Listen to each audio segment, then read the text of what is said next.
Bonjour à vous, j'espère que vous allez très bien. On se retrouve pour une nouvelle vidéo et donc cette fois-ci, j'ai décidé de vous faire une vidéo sur les structures des marchés qui est l'un des concepts les plus importants, pour ne pas dire le plus important, dans la Smart Money Concept.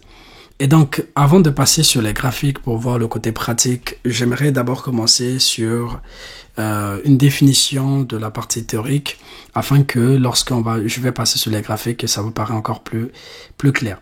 Donc, ce qu'il faudrait savoir déjà sur la structure des marchés, c'est que un actif, il n'évolue pas d'un coup, c'est-à-dire il ne fait pas des mouvements juste haussiers comme ça, en ligne droite, ou bien des mouvements baissiers en ligne droite comme ceci. Ce qu'il faudrait savoir, c'est que le prix va pouvoir monter, descendre, monter, descendre, monter, descendre, afin de pouvoir créer en fait tout son mouvement complet. Et donc, ces différents niveaux, comme je viens de le dessiner ici, ces différents niveaux haut ou bien bas ici qu'on va pouvoir avoir lorsque le prix est en train de faire ses mouvements, ce sont ces niveaux-là qui vont nous permettre d'identifier réellement dans quelle tendance notre actif se trouve et à quoi s'attendre par rapport à ces différentes tendances-là. Donc, ce qu'il faudrait savoir déjà dans un premier temps, c'est qu'il existe deux différents types de tendances. Donc, on a une tendance qui est baissière. Là, par exemple, j'ai une tendance qui est plutôt baissière et je vais mettre encore aussi une autre tendance du marché. Donc, on peut avoir une tendance qui est baissière comme celle-ci. Donc, par définition, une tendance, elle est dite baissière lorsqu'elle va faire des points bas de plus en plus bas. Des points hauts, pardon, de plus en plus bas et des points bas de plus en plus bas. Donc, une fois que je vois que mon actif est en train de faire ces différents mouvements comme ceci, je sais qu'il est en train de descendre et donc la tendance qu'il constitue ici est plutôt une tendance qui est baissière. Deux fois, j'aurai mon actif qui va pouvoir faire des points hauts de plus en plus hauts et des points bas de plus en plus hauts. Et donc là, j'ai une information que mon actif est dans une tendance haussière. Maintenant, à quoi sert l'information de savoir on est dans quelle tendance du marché? En fait, une fois qu'on a identifié la tendance du marché ou une fois qu'on a identifié dans quel type de structure est-ce qu'on est plutôt baissière ou bien on est plutôt haussière, cela va nous donner une information sur la direction qu'il faudra s'y attendre. Parce qu'il ne faudrait pas oublier que le travail d'un trader, c'est de pouvoir spéculer sur la hausse ou bien sur la baisse d'un actif financier. Et donc, une fois qu'on identifie au préalable que, par exemple, ici, on est plutôt baissier, et donc, en s'appuyant sur la définition, sur la théorie de Dow, qui dit que lorsqu'on est dans une tendance baissière, les points hauts vont être davantage de plus en plus bas. Donc, je sais que lorsque le prix est en train de remonter ici, que l'objectif n'est pas d'aller plus haut, mais c'est juste de se retracer pour aller chercher des niveaux plus bas. Donc, après, je vais pouvoir chercher à vendre mon actif ici. Donc, vu qu'on n'est pas en train de parler sur les zones d'intérêt, donc je ne vais pas parler sur les zones de supply et de demand ici dans cette vidéo-là. Donc, le fait de savoir la nature de la structure à laquelle on se trouve, ça nous permet d'avoir une idée sur la direction qu'il faudrait s'y attendre du marché. Maintenant, ce qu'il faudrait savoir, c'est que lorsque j'ai un mouvement qui est compris entre un point haut ici et un point bas, aussi longtemps que le marché n'a pas cassé, que ce soit ni ce point haut ni ce point bas, ce qui est à l'intérieur, c'est ce qu'on va appeler par du complexe pullback. Donc, c'est juste le retracement de ce grand mouvement ici. Et donc, sur cette unité de temps ici, par exemple, si on a un H1, on ne pourra pas avoir d'autres structures, par exemple là, et on dira que là, on a des structures en H1. Non. Ce qu'on aura ici, c'est ce qu'on va appeler par les structures mineures. Donc, on verra les différents types de structures. Donc, on a la structure majeure qui nous permet de lire la tendance de fond du marché. Et donc, en dehors de la structure majeure, on aura aussi les structures mineures. Et donc, c'est quoi l'importance des structures mineures? Donc, l'importance des structures mineures, c'est que ça nous permet d'identifier deux choses. Donc, par exemple, sur ce dernier mouvement ici, là, par exemple, qui est haussier, le prix va se retracer. Donc c'est ce qu'on a appelé par le complexe pullback. Donc le prix est compris entre ce point bas et ce point haut ici. Les structures mineures vont me permettre ou vont m'aider d'identifier lorsque le marché était en train de remonter, par exemple là, jusqu'à arriver ici, là par exemple il n'y avait pas... Donc lorsque le marché était à ce niveau ici, donc c'est ces structures mineures ici qui vont me permettre de se dire que le marché est toujours en train de continuer son impulsion ici et donc il n'a pas encore entamé sa phase de retracement. Et donc une fois que j'aurai un Soch sur ma structure mineure, cela va me donner une information sur le potentiel changement de tendance sur la structure mineure et qui va se définir comme étant le retracement de cette structure majeure avant d'aller chercher des niveaux plus haut encore vu qu'on est en tendance haussière. Donc, je vais résumer sur les structures mineures. Donc, les structures mineures vont nous permettre d'identifier le début du retracement de la structure majeure et aussi la fin du retracement.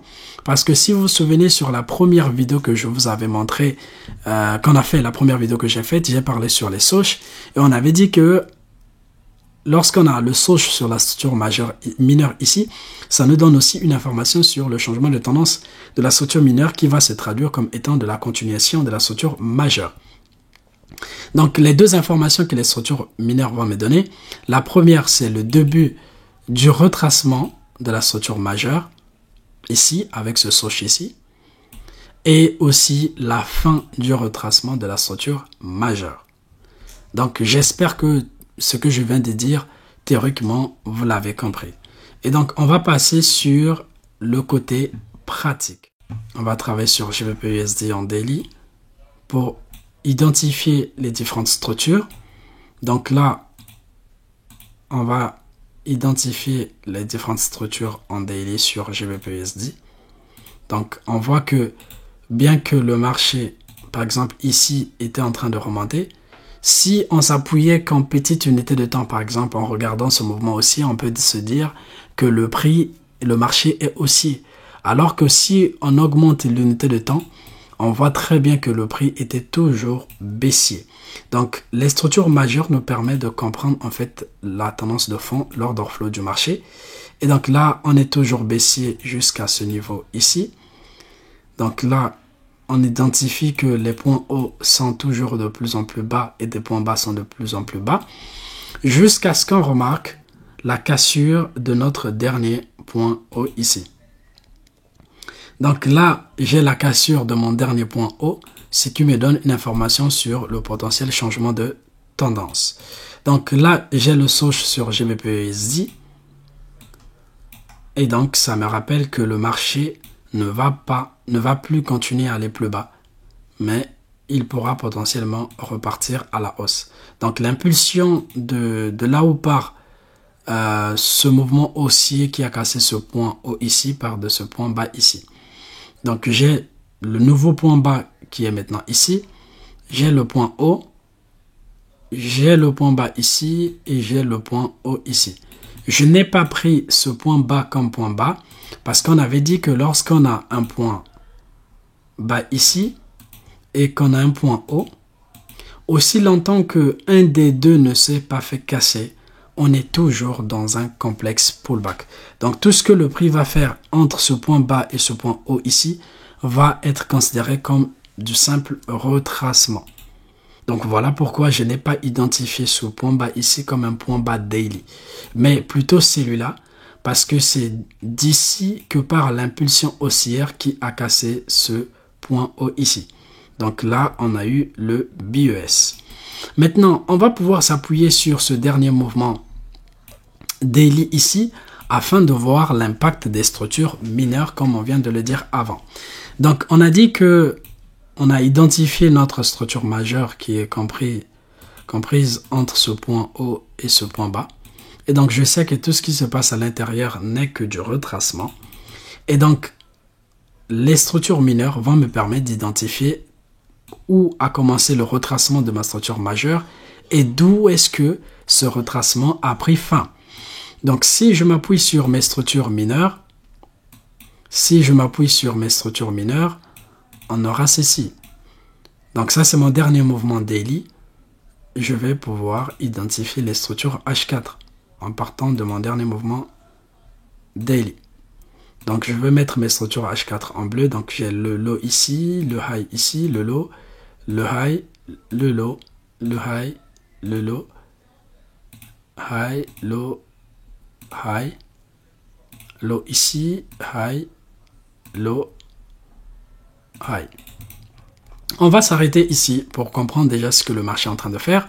Ce qu'on remarque ici, c'est que le prix est toujours en train de faire des points hauts de plus en plus hauts, des points hauts de plus en plus hauts et des points bas de plus en plus hauts. Donc, on va dire que l'impulsion ici en daily était toujours en train de continuer jusqu'à ce qu'on constate que notre dernier point bas s'est fait casser. Donc là, j'ai le Soch ici.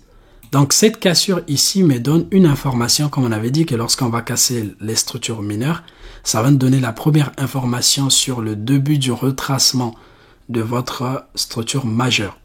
Donc le Soch ici m'a donné une information sur le début du retracement. Donc ça veut dire que le prix ne va plus continuer à aller de faire de points hauts de plus en plus haut, mais là le prix fait un nouveau point bas qui est plus bas que le précédent. Donc ça me donne une information sur le changement de tendance.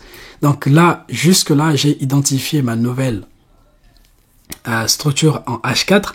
Donc après le BUS ici, une fois que le prix a créé ce BUS, lorsque le marché était en train de se retracer, ça n'était plus pour le but d'aller chercher plus haut, mais plutôt d'aller plus bas.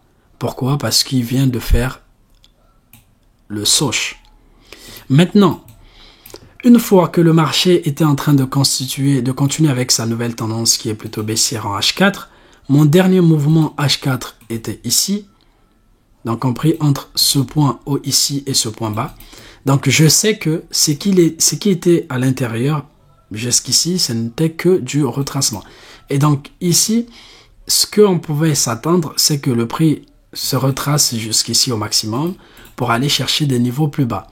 Mais à notre grande surprise, ce qu'on remarque, c'est quoi? C'est que le prix casse notre dernier point bas en H4, nous donnant une information sur la fin du retracement de la structure majeure.